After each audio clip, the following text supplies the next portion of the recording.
কোনোদিনও চলবে না। তো যাই হোক, পয়েন্ট নাম্বার 2 যেটা হচ্ছে মোস্ট ইম্পর্টেন্ট, সেটা হচ্ছে আমি আমার নেক্সট জেনারেশনের কথা চিন্তা করি। অলরেডি জেনজির পর আরো একটা জেনারেশন চলে আসছে অলরেডি। আপনি মানেন আর না মানেন, জানেন আর না জানেন, অলরেডি নতুন আরো একটা জেনারেশন আছে, যে জেনারেশন বর্তমানে ফ্রি ফায়ার প্রচুর পরিমাণে খেলতেছে। খেলুক, এতে আমার কোনো দুঃখ নাই, কোনো কষ্ট নাই। বাট একটা জিনিস আপনারা শুধু একটু ভাবেন, পয়েন্টগুলো জাস্ট নোটিস করেন।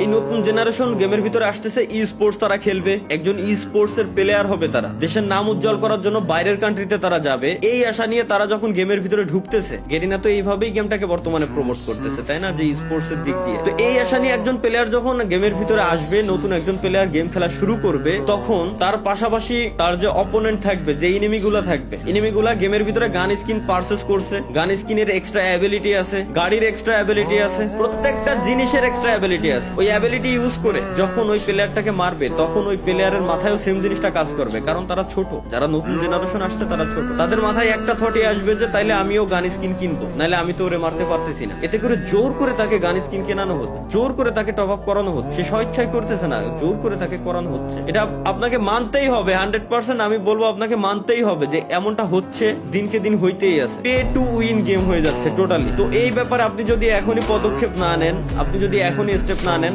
আপনার ভবিষ্যৎ প্রজন্ম টোটালি শেষ, টোটালি ধ্বংস হয়ে যাবে। এবং আমি আরো একটা কথা বলে দিই, আমি জানি আমার এই কথাগুলো বলার পর, এই ভিডিওটা পাবলিশ করার পর গেরিনা হয়তো অন্য কোনো ক্রিয়েটর বা আদার্স যত ক্রিয়েটর আছে তাদেরকে সবাইকে এক জায়গায় করে কোনো ইভেন্টের আয়োজন করে আবার হাইপ ক্রিয়েট করে দিবে। আমার এই কথাগুলো তারা মাথা থেকে জেনে ফেলবে টোটালি। বাট আমি, আপনারা যারা অডিয়েন্স আছেন, আমি আপনাদেরকে বলবো যে এই ব্যাপারে আপনাদের স্টেপ নেওয়া উচিত। যারা সিনিয়র আছেন তাদের এই ব্যাপারে স্টেপ নেওয়া উচিত, না হলে ভবিষ্যৎ প্রজন্ম টোটালি ধ্বংসের মুখে চলে যাচ্ছে এবং ধ্বংস হয়ে যাবে। জোর করে একজনকে দিয়ে টপ আপ করানো হচ্ছে, সে টপ আপ করতেছে, তারপরেই না সেই গেমে জিততে পারতেছে। বুঝতে পারতেছেন? এখনো বুঝেন নাই? আমি আরো একটু ক্লিয়ার করে দিই। একটা ই স্পোর্টস এর প্লেয়ার হওয়ার জন্য মিনিমাম তাকে 3 থেকে 4 মাস মিনিমাম তাকে গেম খেলতে হবে। কিছু না হলেও 3 থেকে 4 মাস তো খেলাই লাগবে তার গেম। তো 3 থেকে 4 মাস সে যখন র্যাঙ্ক ম্যাচ খেলবে, তাকে যখন সার্ভাইভ করতে হবে, মাস্ট বি র্যাঙ্কের ভিতরে তার যাওয়ার জন্য গান স্কিন নেওয়াই লাগবে, গানের এক্সট্রা অ্যাবিলিটি তার নেওয়াই লাগবে, মাস্ট নেওয়াই লাগবে। এছাড়া সে গেমে কোনোদিনও উইন হয়ে আসতে পারবে না। তারপরেই তাকে ই স্পোর্টস এর উপরে যাইতে হবে, স্পোর্টস এর উপরে ফোকাস দিতে হবে। আমি মানলাম টুর্নামেন্ট খেলার জন্য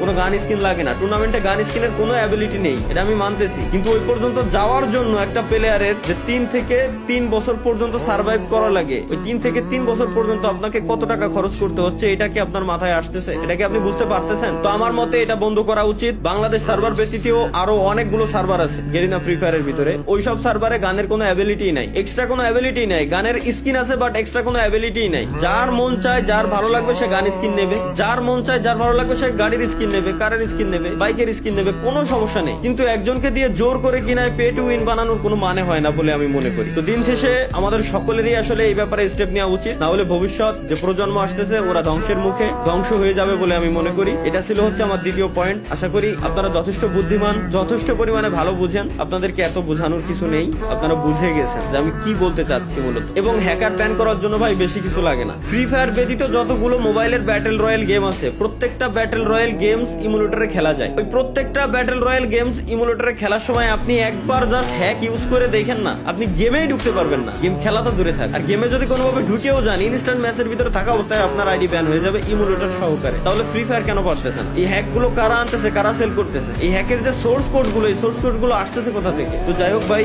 যদি কোনোদিনও এগুলো ঠিক হয় তাহলে আমি হয়তো ব্যাক করতেও পারি। তাছাড়া আমি আর ফ্রি ফায়ারে থাকতেছি না, এটাই হচ্ছে আমার অফিসিয়াল স্টেটমেন্ট। আজ থেকে ফ্রি ফায়ারে কোনো ভিডিও আমার এই চ্যানেলে আপনারা দেখতে পারবেন না। এবং হ্যাঁ, কন্টিনিউয়াসলি হয়তো লাইভ স্ট্রিমে আসবো প্রত্যেক শুক্রবারে, যেভাবে আসতাম আপনাদের সাথে আড্ডা দিতাম, মজা করতাম, ওটা চলবে। আমি আমার ভাই ভিডিওর জন্য, এই gaming with Talha is back চ্যানেলের ভিডিওর জন্য, আপনাদেরকে বিনোদন দেওয়ার জন্য যতটুকু মন চাই ততটুকু নিচে আমি নামতে রাজি আছি। এর মানে এই না যে আমি বলদ, যতটুকু জানতাম যতটুকু বললাম। আমি চাই প্রত্যেকেই আপনারা এই ব্যাপারে স্টেপ নেন, যদি বাঁচাইতে চান গেমটাকে, যদি বাঁচাইতে চান ভবিষ্যৎ প্রজন্মটাকে। আর যদি বাঁচাইতে না চান, 48 ঘন্টা পর ভুলে যায় আমার কথা, কোনো সমস্যা নেই। ধন্যবাদ সকলকে, আল্লাহ হাফেজ, বিদায় ফ্রি ফায়ার। আরে আমার আসমানেতে ফেলাইতেছে,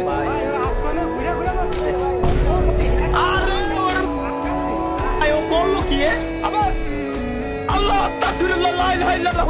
देख के अरे ये कहाँ से आ गया? ये देखो खेले CS रैंक नहीं तो फिर बताओ, अब बैन ही नहीं हो रहा है, इसको रिपोर्ट भी किया।